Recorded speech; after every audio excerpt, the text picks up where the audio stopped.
முதல்ல உதயநிதி ஸ்டாலினை எதுக்கு அரெஸ்ட் பண்ணணும்? இந்த கேஸில் வந்துட்டு அரசு தரப்பு வழக்கறிஞர் கோர்ட்டில் போயிட்டு போட்டாங்க. ஏன்னா இந்த மாதிரி அவதூறு வழக்குகள் எல்லாம் தூக்கி உள்ள வைக்கணுன்ற அவசியம் கிடையாது. இவங்களுடைய நோக்கம் வந்துட்டு கேரக்டர் அசோசினேஷன் தான். உதயநிதி தான் இப்படி தான், இந்த குடும்பமே இப்படி தான், திமுக தான் இப்படி தான் அப்படின்ட்டு அவங்க வந்துட்டு அவங்களுடைய கேரக்டரை காலி பண்ண பார்த்து தான் இது பண்ணாங்க, இந்த கேஸே போட்டாங்க.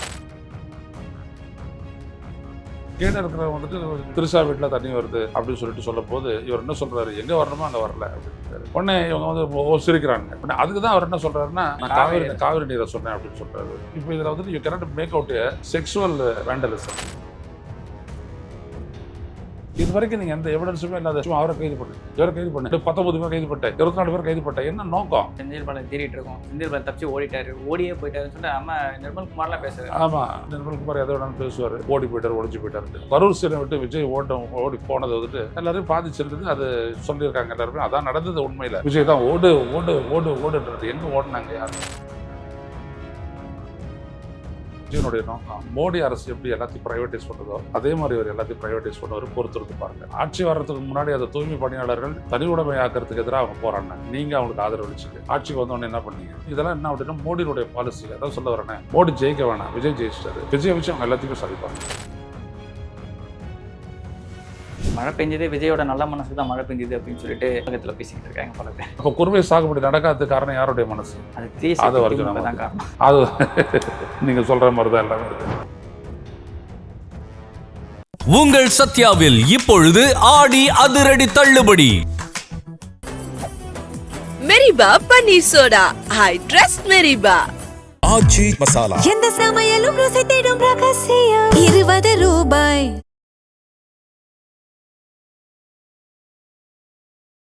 ரிஃப்ளெக்ட் நேயர்களுக்கு வணக்கம். அரசியல் பல பரபரப்பான கட்டங்களை நோக்கி நகர்ந்து கொண்டு இருக்கிறது. அது குறித்து விவரிக்க மூத்த பத்திரிகையாளர் திரு ஐயநாதன் அவர்கள் நம்முடன் இணைந்திருக்கார். வணக்கம் சார். வணக்கம் சார்.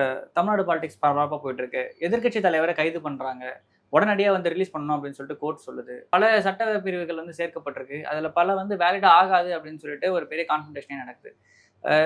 அரசு பொதுவாக ஆலோசிக்கலையா, இல்லை அட்லீஸ்ட் அந்த ஒரு ஸ்டேஷன் ஆஃபீஸருக்காக அது தெரிஞ்சிருக்கணும்ல, ஏன் இவ்வளோ ஒரு அவசரம் அந்த கைதுக்காக?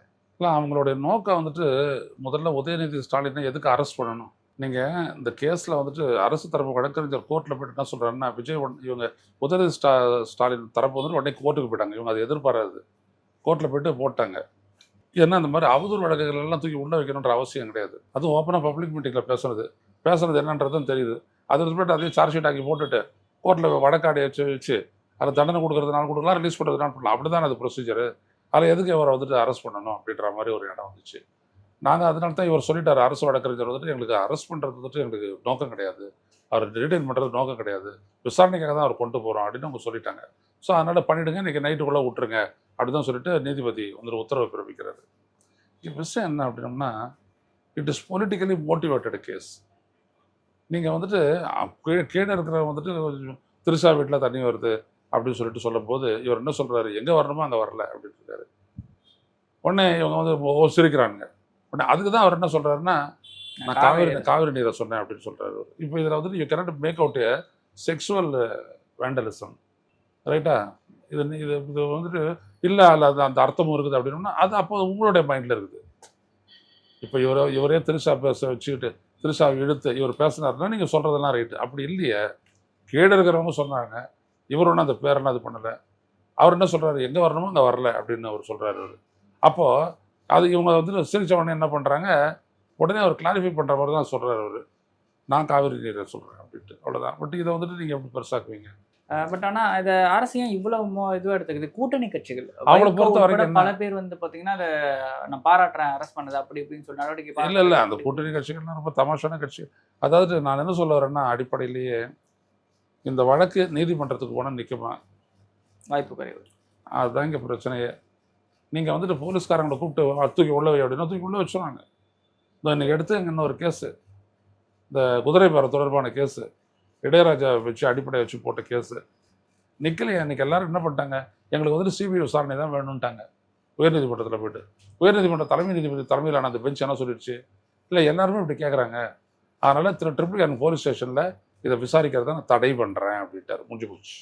இப்போ என்ன ஆச்சு, சிபிஐக்கு அந்த கேஸை நான் மாற்றக்கூடாது அப்படின்னு நீங்கள் பதில் சொல்லுங்கன்ட்டாங்க. முடிஞ்சு போச்சுங்களா. இது வரைக்கும் நீங்கள் எந்த எவிடன்ஸுமே இல்லாத சும்மா அவரை கைது பண்ணு, இவரை கைது பண்ணு, அப்படியே 19 பேர் கைது பண்ணிட்டேன், 24 பேர் கைது பண்ணிட்டேன், என்ன நோக்கம்? செந்தில் பாலாஜி தேடிட்டு இருக்கோம், செந்தில் பாலாஜி தப்பிச்சு ஓடிட்டாரு, ஓடியே போயிட்டாருன்னு சொல்லிட்டு நம்ம நிர்மல்குமார்லாம் பேசுறாரு. ஆமாம், நிர்மல்குமார் எதை வேணாலும் பேசுவார்.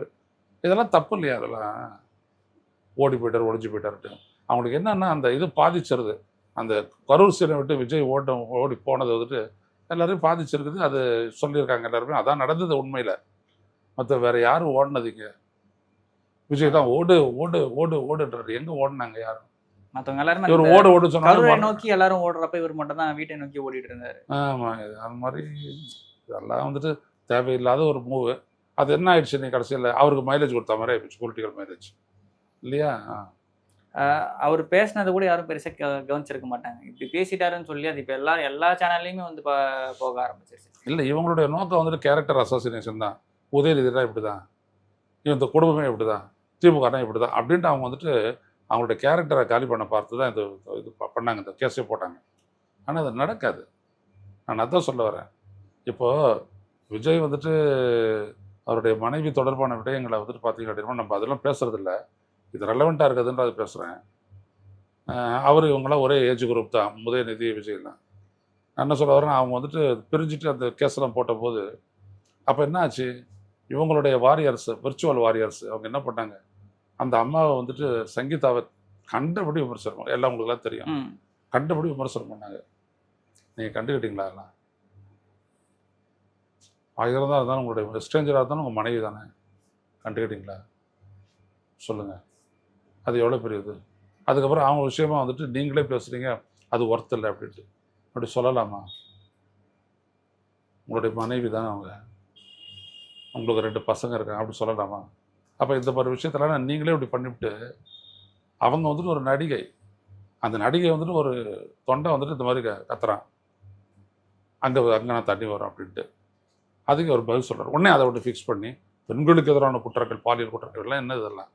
இல்லை, திரிஷாவுடைய பதிவுகளில் பின்னூட்டத்தில் போயிட்டு இவங்க கட்சிக்காரங்களே பல பேர் வந்து பார்த்தீங்கன்னா விஜயோட அவங்க சேர்ந்து போடுற ஃபோட்டோஸ்க்குலாம் நெகட்டிவான கமெண்ட் போட்டு, ஆபாசமான கமெண்ட் போட்டு எக்கச்சக்க பேர் போட்டிருக்காங்க. இன்னுமே அது வலைதளங்கள் இல்லை, விஜய் திரிஷா அப்படின்ற அது வந்துட்டு தனி இண்டிவிஜுவலிஸ்டிக். நான் அதெல்லாம் பேசுறதே இல்லைங்க, பேசவும் கூடாது, எங்களுக்கு தேவையில்லை. தனிப்பட்ட அவன் தனிப்பட்ட ஒரு இடம் அப்படின்னு நான் பேசுறதே இல்லை, அதில் பேசவும் மாட்டேன்.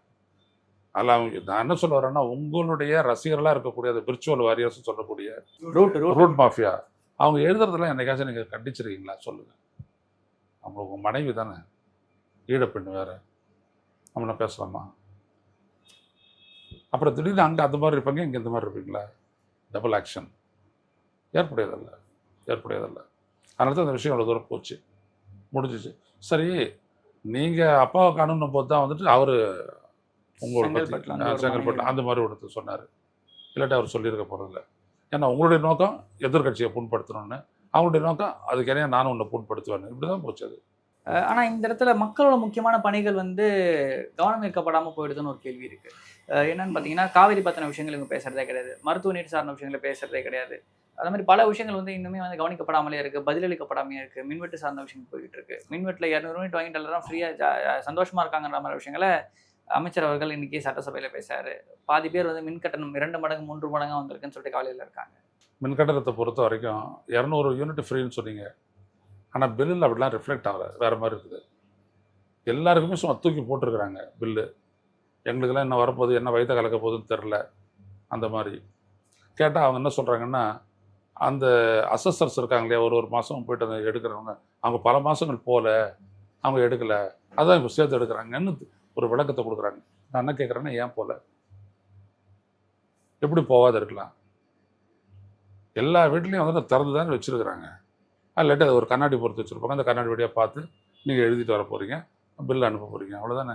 அதுவும் சீட் அங்கேயே இருக்கும், அந்த கார்டு அதில் எழுதி விட்டு போட்டிங்கன்னா முடிஞ்சு போச்சு. அதுதான் அங்கே வந்துட்டு பண்ணணும். இல்லை, இவங்க நோட் பண்ணிட்டு ரீடிங் அப்லோட் பண்ணிட்டாங்கன்னா ஆட்டோமேட்டிக்காக கூகுள் பேல நம்ம போட்டோம்னா அது ஆட்டோமேட்டிக்காக டேரிஃப் வந்துருப்போம், அவசியம் கிடையாது, வந்துருச்சு. அப்போது அப்படியேப்பட்ட ஒரு டெக்னிக்கலாக வந்துட்டு ஒரு அசிஸ்டிங் இது வழிமுறை இருக்கும்போது நீங்கள் எப்படி இதெல்லாம் பண்ணலை அப்படின்னு சொல்லுவீங்க? பண்ணணும் மக்கள் மேலே யாருடைய இப்போ மின்சாரத்துறை மீதான தவறு, மக்கள் எப்படி அதற்கான இது கட்ட முடியும்? அது நீங்கள் பயன்படுத்துறது தான். இப்போ நாங்கள் சேர்த்து போடுறோம் அப்படின்னு சொல்கிறாங்க, இது இபியில் இருந்துட்டு இவங்க வேலை பக்கத்துக்கு இவங்களுக்கு ஃபைன் போடுற மாதிரி ஆயிடுச்சு. இப்போ ஐயா அவங்க பயன்படுத்தியே கூட இருக்கட்டும், நிறைய பயன்படுத்துகிறாங்க, நீங்கள் வந்துட்டு அசர்ஸ் கம்மியாக போட்டு பில்லை கலெக்ட் பண்ணிட்டாங்க. திடீர்னு ஒரு நாள் 3000 ரூபா சேர்த்து போட்டிங்கன்னா என்ன ஆகும்?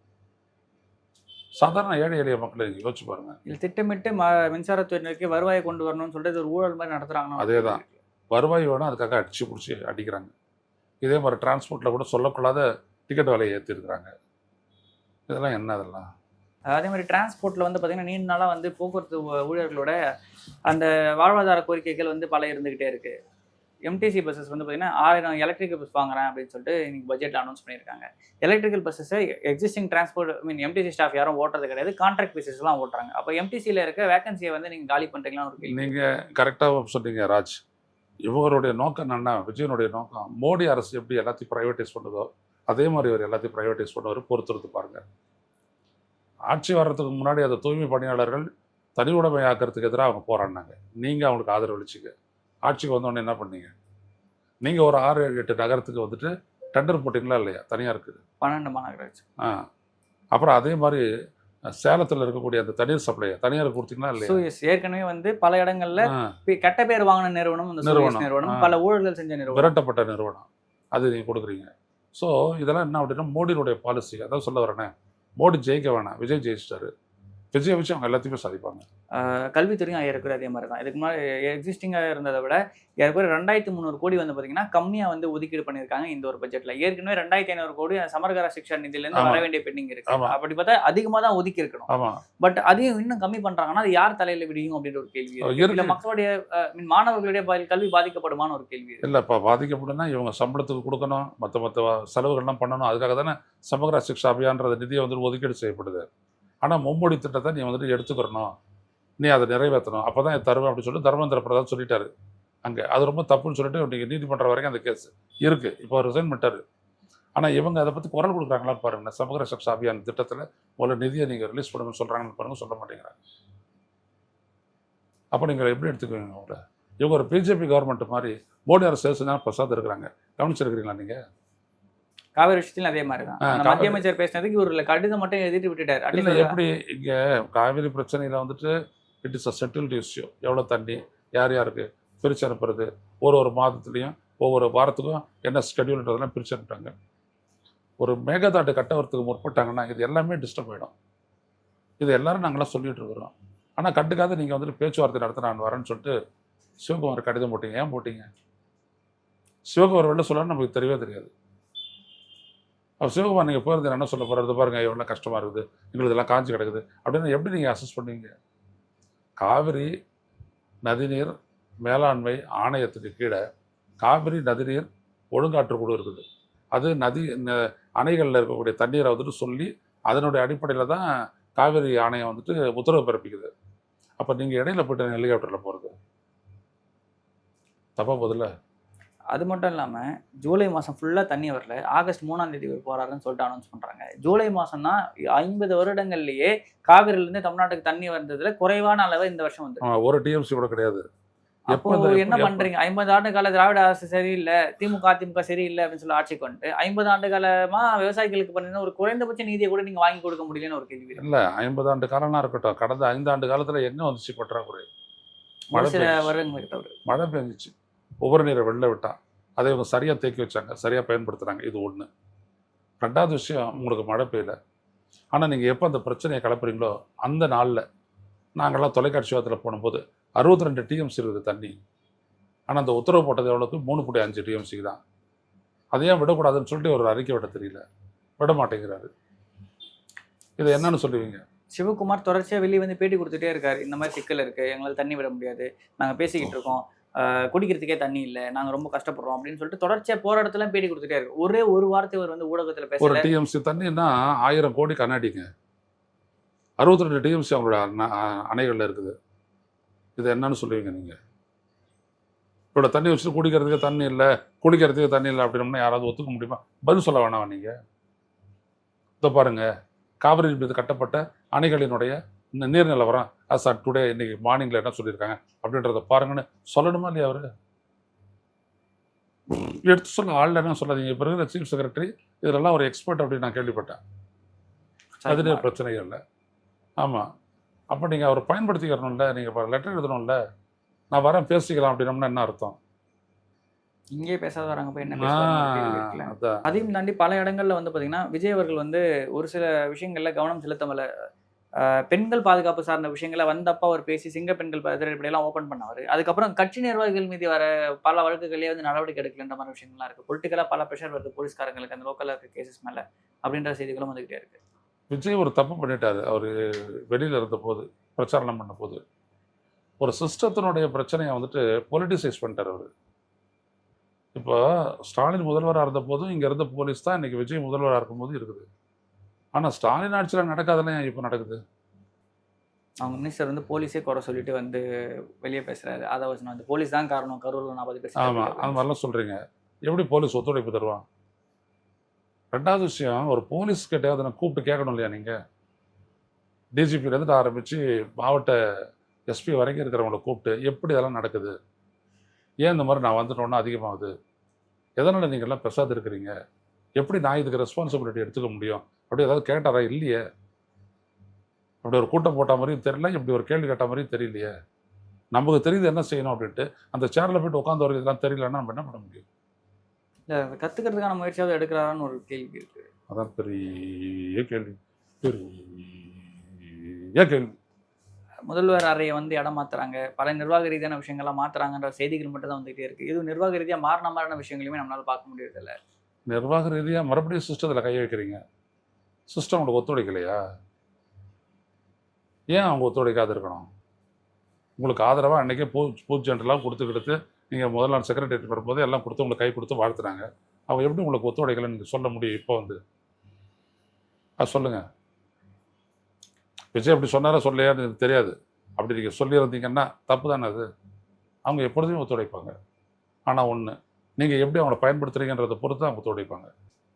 அரசு அதிகாரிகளில் இன்னுமே வந்து சரியான துறைக்கு சரியான நிர்வாகிகளை வந்து இங்கே போடலையோன்ற ஒரு அச்சம் வந்து தொடர்ச்சியாக இருந்துகிட்டே இருக்குது. ஏன் அப்படின்னா சத்யபிரதா சாஹூ மாதிரி ஒருத்தர் வந்து சீனியர் பர்சன் இருக்காருங்க. திடீர்னு ஏதோ ஒரு காரணத்துக்காக அவர் வந்து வேற ஒரு டிபார்ட்மெண்ட்டுக்கு மாற்றப்படுறாரு. நீர்வளத்துறையிலேருந்து ஒரு எக்ஸ்பீரியன்ஸ் ஸ்டாஃப் மாற்றிட்டு திருப்பி ஒருத்தரை போடுறாங்க. சரி, அதனால் என்ன ஒரு அவுட்கம் அப்படின்னு ஒரு கேள்வி கேட்டால் அந்த இடத்துல எல்லாமே எதுவுமே வந்து இது பண்ணுறது அரசு கிட்ட ஒரு வெளிப்படையாக இல்லை. இதெல்லாம் யார் இன்ட்யூஸ் பண்ணுறது? அப்படி அப்படி நடவடிக்கைலாம் எடுக்க சொல்லி யார் தூண்டுறது? விஜய் தான் இறுதி முடிவு எடுப்பார். யார் அவரை தூண்டுறாங்க இந்த மாதிரிலாம் செய்யணும்ட்டு? ஒரு நல்ல அனுபவம் மிக்கவரை வந்துட்டு தூக்கணும், வேற ஒருத்தரை போடணும்னு யார் சொன்னது சொல்லுங்கள்? சீஃப் செக்ரட்டரியை சூஸ் பண்ணது யாருன்னு பார்த்தா அமித்ஷான்றீங்க. ஸோ அவர் வந்துட்டு எப்படி ஒரு உதவுவார் அப்படின்றது நமக்கு தெரிஞ்ச கதை. அவரை மாற்றத்துக்கான ஒரு முயற்சியும் இல்லை. அவரோட பதவி காலம் மட்டும் நீட்டிக்கப்பட்டிருக்குது. எதனால் அப்படின்னு தெரியல. ஆனால் நதிநீர் பிரச்சனை இவ்வளோ விஷயம் ஓடுது.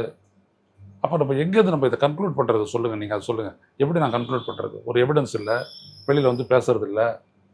செல்வி ஜெயலலிதா, நான், சீமான், மணிவண்ணன் அண்ணன் இயக்குனர், அப்புறம் அவர் பேராசிரியர் தீரன் நாங்களாம் சந்தித்த போது என்ன நடக்குது ஸ்டேட்டஸ் அப்படின்றத எங்கிட்ட அவங்க சொல்கிறாங்க. இவங்க எங்கிட்ட பல விஷயங்களை மறைக்கிறாங்கன்றாங்க ஐஏஎஸை. புரியுதுங்களா? சும்மா அங்கேருந்து நம்ம புரிஞ்சுக்கிறோம் எல்லா விஷயத்தையும். இவர் எங்கே அந்த மாதிரி யாரையும் சந்திக்கிறாரு, பேசுகிறாரு? போன திமுக அரசின் மீதும் அதுதான் குற்றச்சாட்டாக இருந்துச்சு. வெறும் அதிகாரிகள் பேச்சை மட்டுமே கேட்டு செயல்படுறாங்க, களம் சார்ந்த விஷயங்களை முதல்வர்கிட்ட கொண்டு போகிறது இல்லைன்னு சொல்லிட்டு போன திமுக அரசின் மீதும் பல விமர்சனங்கள் இருந்துச்சு. ஆனால் இவர்கிட்ட அப்படி போதா இல்லையான்னு கூட தெரியல. எதுவுமே தெரில. அதான் பிரச்சனையே. இவர்கிட்ட போதா, இவர் என்ன சொல்கிறாரு அப்படின்றதுலாம் எதுவுமே தெரியல. தெரியாத நம்ம எப்படி பேச முடியும்? அதே அவர் வந்துட்டு ஒரு க்ளோஸ் வட்டமாக இருக்குது. இப்போ உதாரணத்துக்கு விஜய்க்கு வந்துட்டு அந்த ஜான் ஆரோக்கியசாமி ஒரு அட்வைசர்ன்றாங்க, விஷ்ணு ரெட்டி ஒரு அட்வைசர்ன்றாங்க, இன்னொருத்தர் அனில் ரெட்டின்னு இருக்காரு, அவர் அட்வைசர் அப்படின்றாங்க, இன்னொருத்தரோட படம் எடுத்தவர் வந்துட்டு டெல்லியில் வந்துட்டு சிறப்பு பிரதிநிதியாக போட்டிருங்க. இப்படியெல்லாம் ஆமாம் உங்களுடைய போது அது வந்துட்டு என்ன அதெல்லாம் அவங்களுக்கெல்லாம் என்ன தெரியும்? ஆட்சி நிர்வாகம் அப்படின்றது அவங்களுக்கு தெரியுமா? கவர்னன்ஸ் அவங்களுக்கு தெரியுமா? I doubt it. உங்களுக்கும் தெரியாது, அவங்களுக்கும் தெரியாது. ஆனால் நீங்கள் அப்படி ஒரு அதிகார மையத்தை உருவாக்கி வச்சுருக்கிறீங்க. இதனால் என்ன பலன்? யாருக்கு என்ன பலன்? ஜனநாயகன் படத்துக்காக எல்லா அமைச்சர்களும் பரபரப்பாகிறாங்க, எல்லா கட்சியும் வந்து ஆளும் தாவேக அரசு பரபரப்பாகுது, தியேட்டரெல்லாம் குவிகிறாங்க. இந்த மாதிரி ஒரு குவியரை கர்நாடகா எதிராக ஒரு சின்ன ஒரு கூட்டத்தையாவது இவங்க கூட்டி ஒரு சின்ன ஒரு கண்டன ஆர்ப்பாட்டமாவது பண்ணியிருக்கலாம்ல. கர்நாடக அரசு தண்ணி திறந்து விடணும். இல்லை, இவங்க எல்லாருமே ஒரு ரசிகர் பண்ணுற மனநிலையில் தான் எல்லாருமே இருக்காங்க. அந்த படம் பார்க்கறது, அழுவுறது. பல லட்சம் விவசாயிகள் அழுதுட்டு இருக்காங்களே சார், தண்ணி வரல, குறுவை சாகுபடி ஒன்றுமே இல்லாமல் போயிடுச்சு. உண்மையா நம்மளுக்கு தெரியுது, ஆனால் இங்கே தெரியணுமே. இவங்க உணரவே இல்லையே. இவங்களுக்கு என்னென்னா ஒரு எக்ஸ்கியூஸ் ஒன்று எடுத்துக்கிறாங்க. மழை பெய்யலாங்க, அவங்க வறண்டு இருக்குது. மழை வந்துட்ட உடனே கணினி நிரம்பின உடனே இப்போ 27,000 கரண்டி வந்துட்டு இருக்கு இல்லையா? மழை பெஞ்சதே விஜயோட நல்ல மனசுக்கு தான் மழை பெஞ்சுது அப்படின்னு சொல்லிட்டு ஊடகத்துல பேசிக்கிட்டு இருக்காங்க பல பேர். அப்போ குறுவை சாகுபடி நடக்காததுக்கு காரணம் யாருடைய மனசு? அது தீய அதை சக்தி வரைக்கும் திமுக நம்ம தான் காரணம். அது ஏப்பா, நீங்க சொல்ற மாதிரி தான் எல்லாமே இருக்கு. பொறுப்பை நம்ம எடுத்துக்கிறணும், எடுத்துக்கிட்டு தான் நம்ம வேலை செய்யணும். எப்படி செய்யணும் என்ன அப்படின்றத வந்துட்டு இதே ஏற்கனவே ஆட்சியில் இருந்தவங்க உங்ககிட்ட நீங்கள் அனைத்து கட்சி கூட்டாலும் உங்ககிட்ட பதில் சொல்ல போகிறாங்க, எழுதி கொடுக்க போகிறாங்க, இப்படி போகலான்னு அப்படின்னு சொல்ல போகிறாங்க இல்லையா? வெளியில் இருக்கிற நம்மளே செய்யும் போது சட்டப்பேரவையில் இருக்கக்கூடிய அவங்க உங்களுக்கு உதவ மாட்டாங்களா? எல்லாருமே ரெடியா இருந்தாங்க இந்த வாட்டி. திமுக, அதிமுக, பாமக உட்பட எல்லா கட்சிகளும் ரெடியா இருந்துச்சு. அனைத்து கட்சி கூட்டம் கூட்டி நம்ம பேசலாம் அப்படின்னு சொல்லி ஏற்கனவே இது மாதிரி இல்லை, அவர் தனிப்பட்ட முறையில் கிரெடிட் எடுத்துக்க நினைச்சார் போல. இவர் போய் கர்நாடக முதல்வரோட பேசி உடனே அங்கே தண்ணி கடிச்ச உடனே கொண்டாந்துட்டு பார்த்தீங்களா தலைவர் போனார் 5 நிமிஷம் தண்ணியோட வந்துட்டாரு. பிரச்சனை அது கிடையாது. வர வேணான்ட்டாங்களே. சரி, இப்போ அவமானத்தை யார் எடுத்து? ஆமாம் ஆமாம், இல்லை இல்லை, நான் அவமானமாலாம் அதை எடுத்துக்கிறல. நான் என்ன சொல்ல வரேன் அப்படின்னா, நீங்கள் ஏன் இந்த மாதிரி ஒரு அணுகுமுறையை கடைபிடிக்கிறீங்க? தனிப்பட்ட முறையில் நீங்கள் எப்படி செய்ய முடியும்? As a person Vijay is not that sort of a character. அப்படிலாம் கிடையாது. விஜய் 4 பேரை பயன்படுத்தி தான் நல்லா செய்யணுன்றாரு. அப்போ எதிரில் இருக்கிறவங்களை பயன்படுத்துங்க. எத்தனை முறை நான் சொல்லியிருக்கேன். எதிர்கட்சியெல்லாம் பார்க்காதீங்க, எதிர்கட்சி கிடையாது, அவங்களாம் ஜனநாயகத்தில் உங்களுடைய அங்கம். கூப்பிட்டு வந்துட்டு தங்கம் திணறு செய்ய எப்படி இதெல்லாம் அப்படி கேளுங்க. வரமாட்டார் அவர். துரைமுருகன் கேட்கலாம் சீனியர். நீங்கள் ஒரு எதிரி நோக்கோடு, நீங்கள் ஒரு பழி வாங்குற நோக்கோடு, ஒரு அரசியல் ஸ்கோர் பண்ணணும் அப்படின்ற எண்ணத்தோட நீங்கள் அரசியல் இருந்தீங்க அப்படின்னா நீங்கள் ரொம்ப சஃபர் பண்ணுவீங்க. நீட் ரத்து அது ஒரு செய்ய சரியான ஒரு வழிமுறை கிடையாது. அவங்கக்கிட்ட ஒரு கெப்பாசிட்டி இருக்கும், அதை நீங்கள் பயன்படுத்தணும். பட் அதுக்கு தயாரா இருக்காங்கன்னு ஒரு கேள்வி இருக்கு. ஏன் சட்டசபையில ஒரு விஷயத்தை கேட்டாங்கன்னா கூட அதுக்கு முறையான ஒரு பதிலை முதல்வர் அவர்களை சொல்ல விடுறது கிடையாது. அமைச்சர்கள் எந்த சொல்றாங்க? உங்களுடைய ஆஃபீஸுக்கு கூப்பிடுங்க சார். தங்கம் தண்டஸ் வரலன்னா அப்புறம் பார்த்துக்கலாம். நீங்கள் போனீங்கல்ல கலைஞரோட ஸ்டாலின் ஐயா வீட்டுக்கு போனீங்கல்ல, உங்களை என்ன பண்ணார் அவர்? சொந்த பிள்ளைய கூட்டு போகிற மாதிரி கையை பிடிச்சி கூட்டு போயிட்டு உட்கார வச்சார்ல. விமர்சனன்றது நான் இப்போ நான் கூட தான் விமர்சிக்கிறேன். அதனால் விமர்சனம் வேறு, ஐடியா இல்லாத விமர்சிக்கிறோம். காவிரி நதிநீர் பிரச்சனையை பற்றி ஐடியா எல்லாத்தையும் விமர்சிக்கிறோம். களத்திலையும் போராடிட்டு பத்திரிகையாளராக இங்கே உட்காந்துட்டு தான் பேசிகிட்டு இருக்கிறோம். கூப்பிடுங்க, நீங்கள் வரலைன்னா அப்புறம் நாங்கள் பார்த்துக்குறோம். என்னங்க அந்த மாதிரி இருக்குது ஃபைனான்ஸ், நீங்கள் பாட்டுக்கு சொல்லிட்டு போயிட்டீங்க, அப்புறம் அங்கே உட்காந்துட்டு கேள்வி கேட்குறீங்கன்னா இல்லை இல்லை ஐயா இந்த மாதிரிலாம் இருக்குது, இதெல்லாம் வச்சுருக்க பண்ணலாம் அப்படின்னு அவர் சொல்ல போகிறார். அவர் ஆளுங்கட்சியும் எதிர்கட்சியும் இணைந்து தான் ஜனநாயகம். சும்மா இவங்களுக்கு ஒரு சபை அவங்களுக்கு ஒரு சபையாக இருக்குது, எல்லாருக்கும் ஒத்த சபை தானே சட்டசபை. அப்போ நீங்கள் அதில் பண்ணலைன்னா என்ன அர்த்தம்? சினிமா மாதிரி ஆப்போசிட்ல இருக்கவங்க ரொம்பவே நெகட்டிவான நான் அப்படியான ஒரு விமர்சனத்துக்கு நான் வரலையா. எனக்கு அது ரொம்ப துயரமாக இருக்குது. தமிழ்நாடு எப்படியோ நீங்கள் இவிஎம்ல ஜெயிச்சு வந்தீங்க எல்லாமே, அதெல்லாம் ஒரு தமிழ்நாட்டினுடைய முதலமைச்சர். நீங்கள் 1000 விஷயம் தெரிஞ்ச ஐயநாதனுக்கும் எங்கள் முதலமைச்சர் தான். நான் ஒத்துக்கிட்டு தான் போனோம். நான் ஒத்துக்கிட்டு போக தயாராக இருக்கிறேன். கஷ்டமாக இருந்தாலும் நான் ஒத்துக்கிட்டு போக தயாராக இருக்கேன். ஆனால் நீங்கள் அக்கறையோட மக்களுக்கு அக்கறையோட செயல்படணுமா இல்லையா? அதுதான் இங்கே பிரச்சனை. இப்போ புரியுதுங்களா? ஆனா அவர் கூட இருக்க அவரை சார்ந்து அவருக்கு ஓட்டு போட்டு நம்பி ஓட்டு போட்ட பல பேர் அவர் செய்வாரு, அவர் கொஞ்சம் டைம் கொடுங்க, 6 மாசம் கொடுங்க, 1 வருஷம் இல்லை, நம்பிக்கை இருக்கட்டும், அது வேற விஷயம். செய்வாருன்ற நம்பிக்கை இருக்குதுல்ல அவங்களுக்கு, செய்ய முடியுன்ற நம்பிக்கை உங்களுக்கு இருக்குதான்னு யாருக்கு தெரியும்? நம்மளால செய்ய முடியும் அப்படின்ற அந்த பட்ஜெட்ல அது மாதிரி எதிரொலிச்சிருக்குதா? கடன் வாங்குறாங்கன்னு சொல்லிட்டு முன்னாடி இந்த கவர்மெண்ட் மேல குறை சொல்லிட்டு இருந்தாங்க. இன்னைக்கு பட்ஜெட்டோட கடன் மட்டுமே ஏறக்குறைய 1,73,000 கோடி. அதில் திருப்பி கட்ட வேண்டிய கடன் தொகையை கழிச்சுட்டு நாளைக்கே கட்ட வேண்டியதெல்லாம் எதுவும் கழுத்தை நெருக்கிறீங்க. கடத்தை பொறுத்த வரைக்கும் வட்டி கட்டிட்டு போயிட்டே இருக்க வேண்டியதான். இன்ஸ்டிடியூஷன் பேரில் கடன் வாங்கினது தமிழக அரசு. உங்களுக்கு என்ன கவலை? கடன் சொல்லி போட்டு ஒரு தேவையில்லாத குழப்பினார் அவரு. கஜானா காலியா இருக்கு. கஜானா காலியாச்சு, அப்படியே தொடச்சி போட்டாங்க, அப்படியே எடுத்துட்டு போயிட்டாங்க. 30% அப்படி போட்டியாக வீட்டுக்கு வந்துச்சு. எல்லாம் பேட் இம்ப்ரெஷன். சரி, இப்போ ஒரு 3 மாசம் உங்களோட ஆட்சியில் எவ்வளோ சேர்த்து வச்சிருக்கீங்கன்ற ஒரு பதிலாவது இவங்க சொல்லணும்ல. பார்த்தீங்கன்னா திமுக அரசு இதை பண்ணலை, நாங்கள் 3 மாசத்துல டாஸ்மாக்லேருந்து இவ்வளோ சேர்த்துட்டோம், பார்ட்டி ஃபண்ட்லேருந்து இவ்வளோ சேர்த்துட்டோம் அப்படின்னு ஏதாச்சும் ஒரு ஸ்டேட்டாவது இவங்க இன்ஃபார்ம் பண்ணியிருக்கணும்ல. பட்ஜெட் ரொம்ப பிளைனாக அவங்க என்ன வச்சுக்கிட்டா இல்லைன்றாங்க. வச்சுக்கிட்டா இல்லைன்றாரு விஜய். சரி, உங்ககிட்ட எல்லாமே இருக்குது, எல்லாரும் இல்லாத மாதிரி. ஒரு பணக்காரன், ஒரு பணக்காரன், வீட்டில் வேலைக்காரங்க இல்லை, பொண்டாட்டி செத்து விட்டா, பிள்ளைங்க எதுவும் இல்லை, மருமகர்வெல்லாம் ஒன்றும் இல்லை, பங்களா பெருசு, 100 மாடு இருக்குது, 500 ஆடு இருக்குது, 1000 கோடி ஈடு அதெல்லாம் இருக்குது. அதில் யார் வீட்லேயே வச்சு சுட்டு தருவாங்க? அவரே தான் பண்ணிக்கணும். ஆ, இதெல்லாம் வெளில போய் சாப்பிட்டு வர. விஜய் பிரச்சனை அதுதான் ரொம்ப முக்கியம். நான் அவர் வந்துட்டு டீஸ் பண்ணிலாம் நான் சொல்ல வரல. எப்படி நீங்கள் ஒருத்தரை பயன்படுத்தணும் அவ்வளோதான். நீங்கள் 10 மணி வரைக்கும் இருந்தாங்கன்னா அவங்க கூட 10 மணி வரைக்கும் இருப்பாங்க. இதே சித்திக்கு ஃபினான்ஸ் செக்ரட்டரி தானே உங்களுக்கு உதவிடாரு இந்த வெள்ளை அறிக்கை கொடுக்குறது. அப்புறம் நான் அவங்களை கூட்டு வச்சு பேசுங்கய்யா, எதிர்கட்சிகளை கூட்டு பேசுங்க. நீங்கள் பாட்டுக்கு எங்கேருந்து குரல் கொடுக்குறீங்களா எனக்கு சொல்லுங்கள் அதை அப்படின்னு. என்ன அவங்க வந்துட்டு வெளில போய்ட்டு சொல்லி காட்ட போகிறாங்க? இல்ல அப்படி பேசிக்கிற விஷயத்தை வெளில சொல்ல மாட்டாங்களா யாருங்க? இதுக்கு முன்னாடியே வந்து கட்சிகள் ஐயா சொல்லி காட்டுறாங்கன்னு வச்சுக்கோங்க. அதெல்லாம் என்ன போச்சு? ஜனநாயகத்தில் நீங்களும் நானும் ஒன்று. இந்த தொகுதியில் நீ ஜெயிச்சிருக்காங்க, அந்த தொகுதியில் அவங்க ஜெயிச்சிருக்கிறாங்க. தஞ்சாவூர் அன்றைக்கி ஒருத்த நாட்டில் அவங்க இல்லையா? எல்லாம் இப்படி தானே ஜெயிச்சு வந்துருக்கீங்க. அப்புறம் என்ன பின்ன பெரிய கதை அடிக்கிறீங்க நீங்கள்? திட்டங்கள் வெற்றி திட்டமா இருக்கணுன்றதுக்காக எல்லா திட்டத்துக்கும் வந்து பேர் வந்து திட்டம் வெற்றி வெற்றின்ற விஷயங்களை சேர்த்திருக்காரு. குறிப்பா முன்னாள் பிரதமர் பேர்ல இருந்த அந்த இந்திரா காந்தி மகாத்மா காந்தி ஊரக வேலைவாய்ப்பு திட்டத்தை வந்து பாத்தீங்கன்னா விபிஜி ராம் அப்படின்னு சொல்லிட்டு சென்ட்ரல் கவர்மெண்ட் பேர் மாத்தினதை அப்படியே எடுத்துக்கிட்டாங்க. இப்போ இந்த பட்ஜெட்ல வந்து பாத்தீங்கன்னா அது பேரை வெற்றி திட்டம்னு சொல்லிட்டு மாத்தி 150 நாளா வந்து இன்க்ரீஸ் பண்ணி 125 நாள் வேலை பார்க்குற குடும்பங்களுக்கு பேலன்ஸ் 25 நாள் இன்க்ரீஸ் பண்ணி கொடுக்குறேன்னு சொல்லிட்டு 100 கோடி அந்த திட்டத்துக்கு பேரை வச்சுக்கிறீங்க எல்லாரும். அந்த திட்டத்தை நீங்க நேரடியாக நடைமுறைப்படுத்த முடியுமா? 5000 கோடி நம்ம கட்டினாலுமே அதை நடைமுறைப்படுத்த முடியாது. அதுக்கும் ஒரு லெட்டர் தான் எழுதியிருந்தாரு பிரைம் மினிஸ்டருக்கு. என்ன எழுதுனீங்க யாருக்காவது தெரியுமா? இதெல்லாம் எதுக்கு இந்த மாதிரி ரகசியமா பண்றீங்க? எல்லாமே வெளிப்படையாக பண்ண வேண்டியது தானே. ஸோ விஜய் வந்துட்டு ரொம்ப திணறாரு. அவர் கூட இருக்கிறவங்க அட்வைஸரே கிடையாது. ஸோ இந்த ஆட்சி எப்படி போகுன்றதெல்லாம் சொல்ல முடியாது உறுதியாக. 5 ஆண்டு காலம் நீடிக்குமா அப்படின்ற ஒரு மிகப்பெரிய ஒரு கேள்வி. அதெல்லாம் அப்பாற்பட்ட பிரச்சனை. என்ன பலன் இருக்க போகுது? ஒவ்வொரு நாளும் ஒரு பயனை உருவாக்க வேணும். அதுதான் ஆட்சியாளர். பலனை உருவாக்காத ஒரு நாள் போச்சுன்னா கஷ்டமாக இருக்கும் இல்லையா? இந்த நாள் போன செக்ரட்டரியேட்டில் இந்த விஷயத்தை தீர்த்து வச்சேன், இதை நான் பண்ணேன், இதனால் மக்கள் ஹாப்பி அப்படின்னு சொல்லிட்டு நாளைக்கு அதெல்லாம் ஒரு அறிக்கை கொடுத்தீங்கன்னா அது மதிப்பாங்க. சும்மா அதில் வந்து உட்கார்ந்து செயலி ஆகுற அப்படின்னு அவங்களே கேட்பாங்க.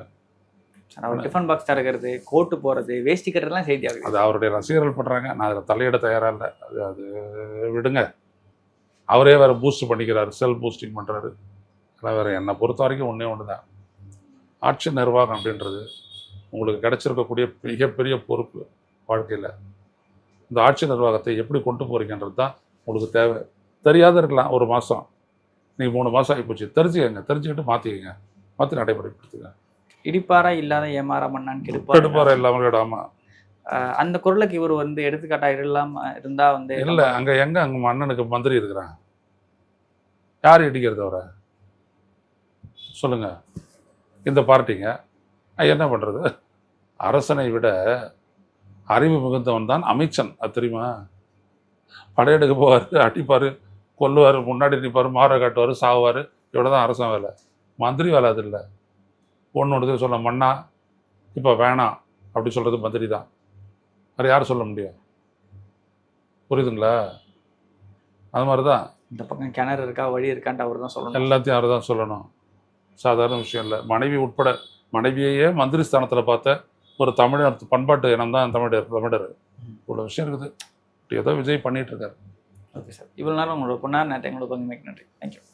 உங்கள் சத்யாவில் இப்பொழுது ஆடி அதிரடி தள்ளுபடி.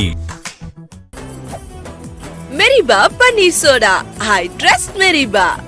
ஆச்சி மசாலா. எந்த சமையலும் ருசி தேடும் ரகசியம் 20 ரூபாய்.